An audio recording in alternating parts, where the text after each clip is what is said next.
What's the meaning of Cumberland sausage?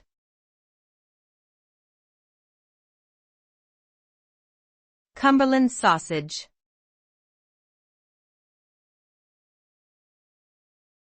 Cumberland sausage.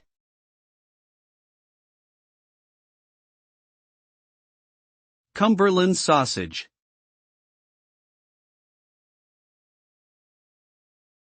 Cumberland sausage.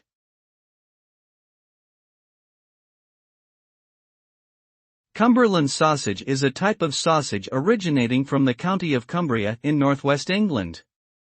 It is typically made with coarsely ground pork, seasoned with black pepper, and traditionally encased in natural hog casings.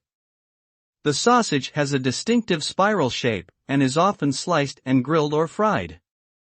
It is known for its hearty flavor and texture, and is a popular ingredient in English breakfasts.